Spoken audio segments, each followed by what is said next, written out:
এ আমার পর্দালের মা, মাগো তোমরাও দুনিয়ার নারী, রাবেয়া বসরিও দুনিয়ার নারী।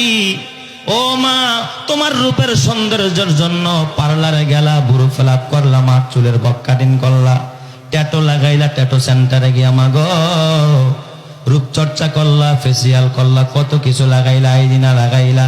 ও মা, রাবেয়া বসরি জীবনের সৌন্দর্য দূরের কথা, রাবেয়া বসরির চেহারাটাও ভালো ছিল না। ঠোঁটগুলো ছিল মোটা মোটা, ঝুইলা গেছে এরকম, নাক ছিল বোচা, বেটের বেটে, আবার কালোর কালো। রাবেয়া বসরিকে দেখতে ভালো দেখা যেত না। মা বাবা বড় অভাবে পড়েছে, সংসার চলে না। ওই যুগে গোলাম বান্দি বাজারে বাজারে বিক্রি হইতো। একজন মা আর বাবা তার সন্তানকেও বিক্রি করতে পারে গোলাম বানায়, এমন একটা বিধান ইসলামের শুরুর যুগে ছিল।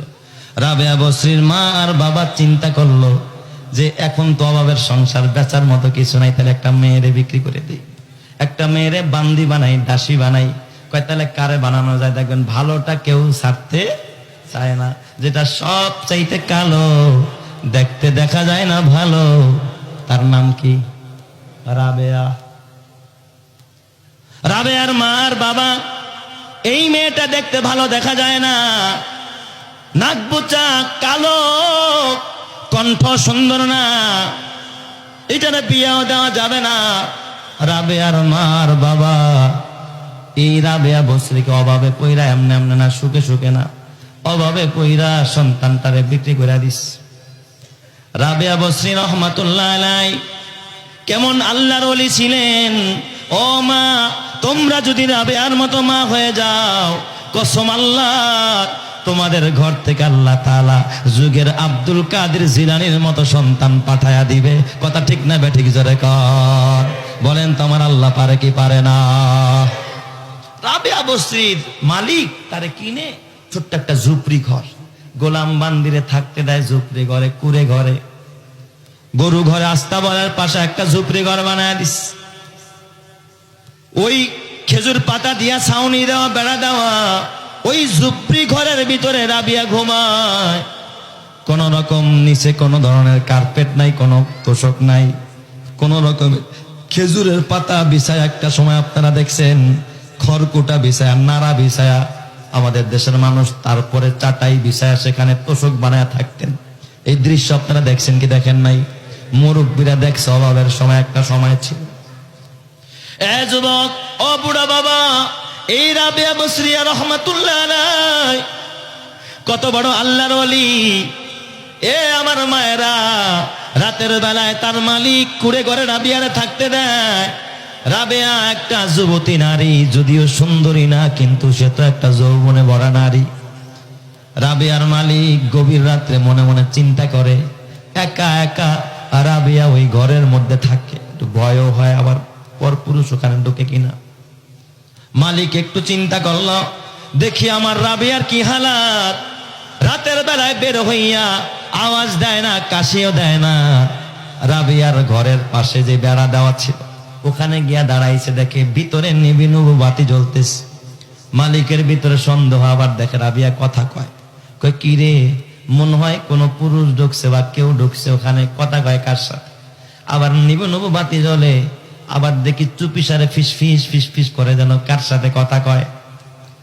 এই দিক দিয়া রাবেয়ার মালিক চিন্তায় পড়ে গেল, আল্লাহ, মানুষ ঘুমায়, পশু পাখিরা ঘুমায়, সব নারী পুরুষরা ঘুমায়, কিন্তু রাবেয়া কেন ঘুমায় না? ওর ঘরে বাতি জ্বলে, আবার দেখি ফিস ফিস করে যেন কার সাথে কথা বলে। এই রাবেয়া আবার কার সাথে কথা বলে?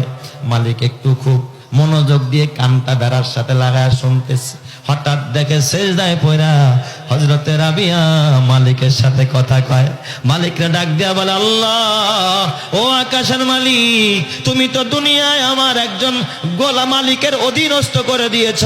আল্লাহ, সারাদিন তার গোলামি করতে হয়, তোমার গোলামি করতে পারি না। আল্লাহ, দিনের বেলায় তার খেদমত করতে হয়, তার হুকুম মানতে হয়, এই জন্য তোমার গোলামি করতে পারি না। ও গো রব্বুল আলামিন, রাতের সময়টা আমি শুধু তোমারে দেই, কিন্তু তোমার কদমে সেজদা দিয়া আমি রাবেয়ার মন ভরে ভরে না, আমার চোখ ভরে না, আমার অন্তর ভরে না। আল্লাহ, যদি সারাটা সময় পারতাম তোমার কদমে আমি রাবিয়া সিজদায় পুরা তোমার সাথে আমি কথা বলতাম। আল্লাহ, আমি তোমাকে ভালোবাসি। ওগো রব্বুল আলামিন, তুমি আমারে কবুল করে নাও। এই কথাগুলো যখন মালিক শুনলেন, মালিকের চোখ দিয়া অজরে পানির ফোঁটা গড়াইতেছে। আয় আল্লাহ, আমি কারে দাসী বানাইলাম, কার খেদমত নিতেছি।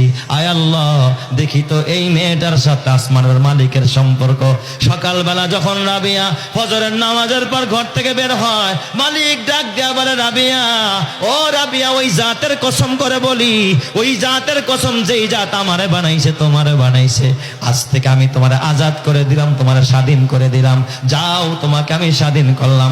রাবিয়া কান্দে আর কয়, মালিক, আপনি যদি আমারে আজাদ করে দেন, আমি কার কাছে গিয়ে আশ্রয় নিব? কে আমারে খাওয়াবে? কে আমাকে থাকার জায়গা দিবে? মালিক ডাক দেয়া কয়, তোমার আমি আজাদ করেছি, কিন্তু তোমাকে আমি তাড়ায়া দিব না। তুমি আমার বাড়িতে থাকবা, আমার ঘরে থাকবা, আমি তোমার খাবারের ব্যবস্থা করব। এতদিন তুমি আমার খেদমত করেছো, আজকে তোমাকে আমি আমার রবের জন্য খেদমতের জন্য খালি করে দিলাম। আর আজ থেকে আমি তোমার খেদমত করব, তোমার সব কিছু দেখাশোনা করব। চিৎকার মেরে কন্না আল্লাহু